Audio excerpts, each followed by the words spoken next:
Del Evangelio según San Juan. Al día siguiente, Juan vio acercarse a Jesús y dijo: Este es el Cordero de Dios, que quita el pecado del mundo.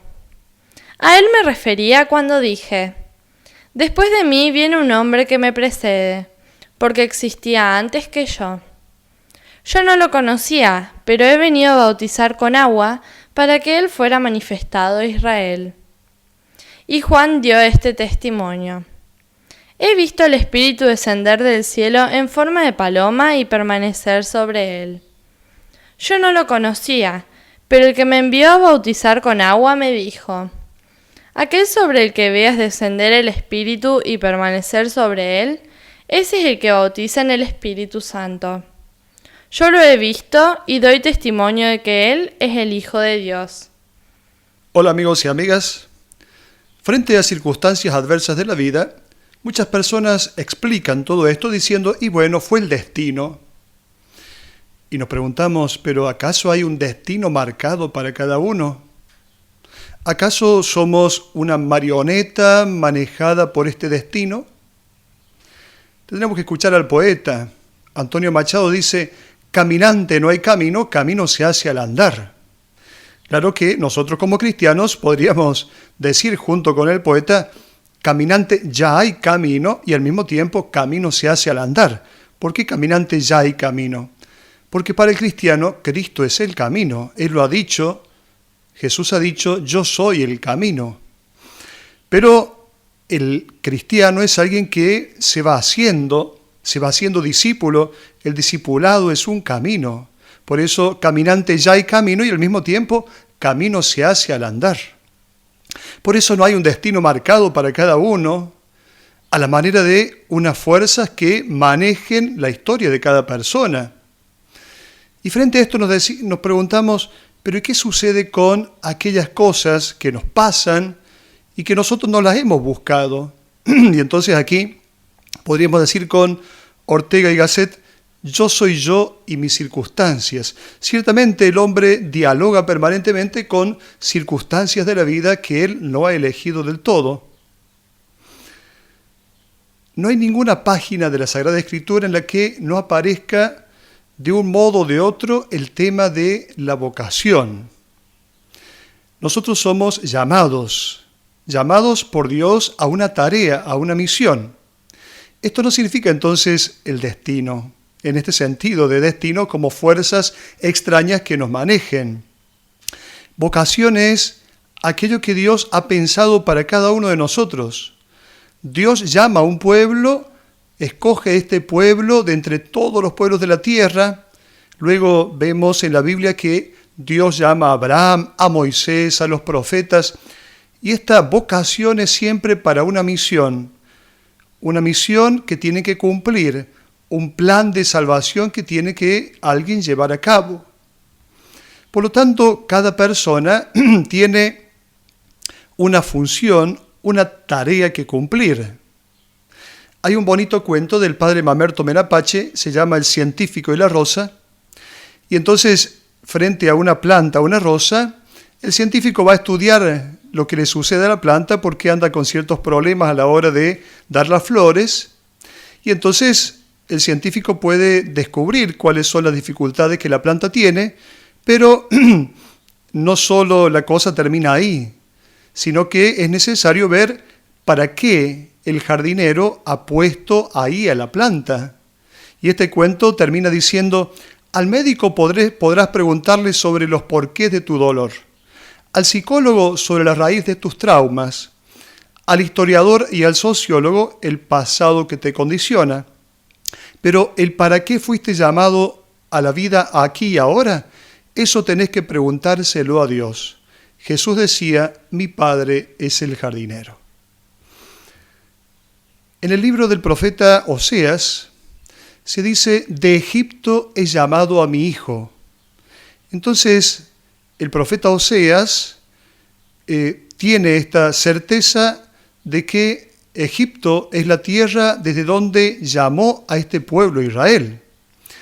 Y el evangelista Mateo aplica esta profecía a Jesús. Jesús también tiene esta vocación. ¿Cuál es la vocación de Jesús? ¿Cuál es el llamado de Jesús? Regresar de la tierra de esclavitud, recorrer entonces todas las etapas del Éxodo, superar todas las tentaciones y alcanzar con todo el pueblo, ¿qué cosa? La libertad. Para eso entonces ha venido Jesús. Esta es su vocación y su misión.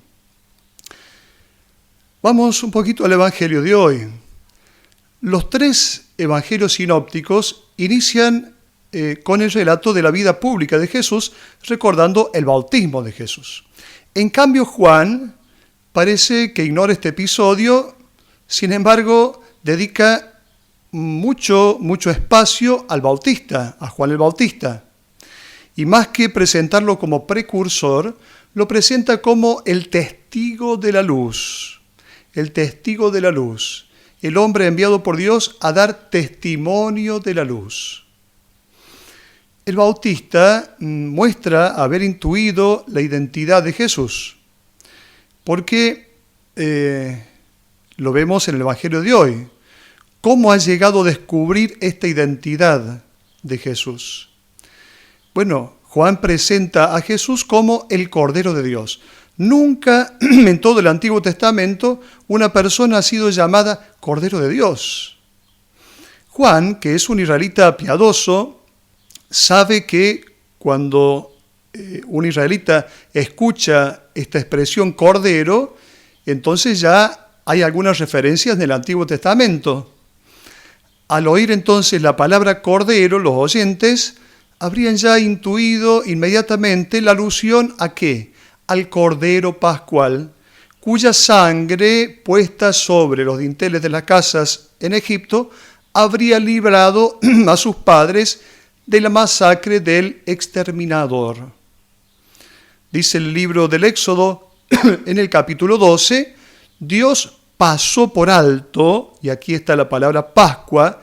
Muchas veces utilizamos la palabra Pascua pensando que es el paso por el Mar Rojo. En realidad no es así.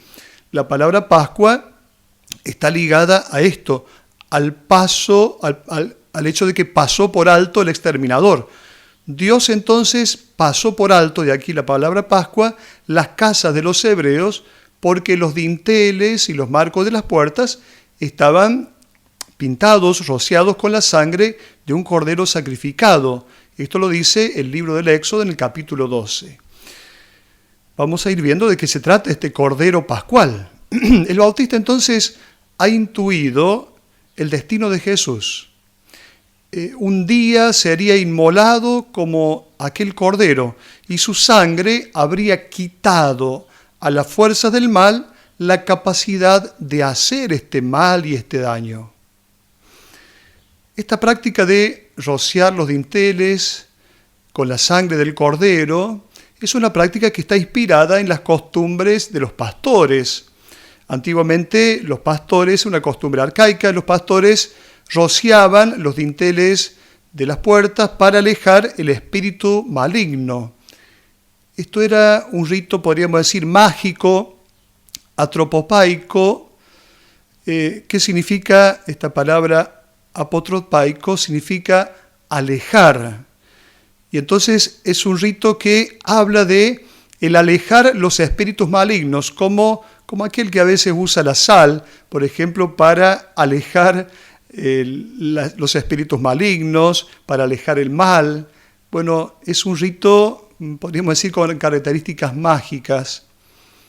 Este rito de los pastores se realizaba al inicio de la transhumancia. ¿Qué es la transhumancia? Es el movimiento que realizan los rebaños de ganado cuando buscan pastos para alimentarse. Y estos desplazamientos coinciden con la luna llena de primavera. Entonces, siempre que se va a buscar algo nuevo y tenían que buscar pastos nuevos, siempre que se va a buscar algo nuevo hay un poco de miedo. Siempre que alguien empieza algo nuevo hay un poco de miedo. Por eso entonces los pastores, antes de partir, sacrifican el cordero y se derrama la sangre alrededor del campamento contra estos espíritus malignos, contra estas potencias maléficas, según el pensamiento de ellos. El pueblo hebreo entonces toma esta costumbre y cambió este significado de esta práctica de los pastores, este significado arcaico de los pastores, por un nuevo significado, la liberación del pueblo. Y aquí está ciertamente la raíz de la Pascua cristiana, y por eso con toda razón Juan puede presentar a Jesús como el Cordero Pascual. Ahora, una segunda alusión a las palabras del Bautista, teniendo presente las profecías contenidas en el libro de Isaías. Todo israelita conocía bien estas profecías, la alusión a el siervo del Señor, del que hemos oído hablar también en la primera lectura que se lee en la liturgia de hoy. He aquí como el profeta describe su camino hacia la muerte. Este cordero fue llevado como cordero al matadero. Si nosotros tomamos el libro de Isaías en el capítulo 53, vamos a ver bien esta cita donde se dice que fue llevado como cordero al matadero. En este texto, entonces, la imagen del cordero es asociada a la destrucción del pecado.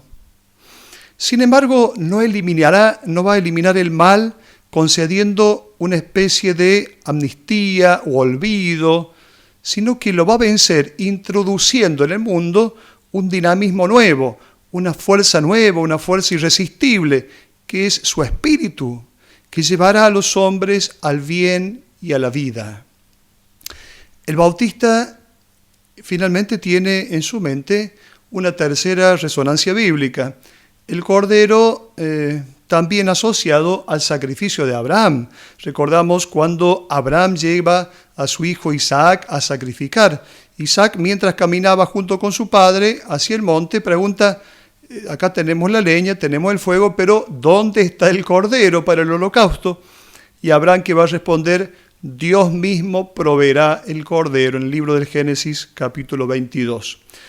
He aquí el Cordero de Dios, el Cordero que quita el pecado del mundo.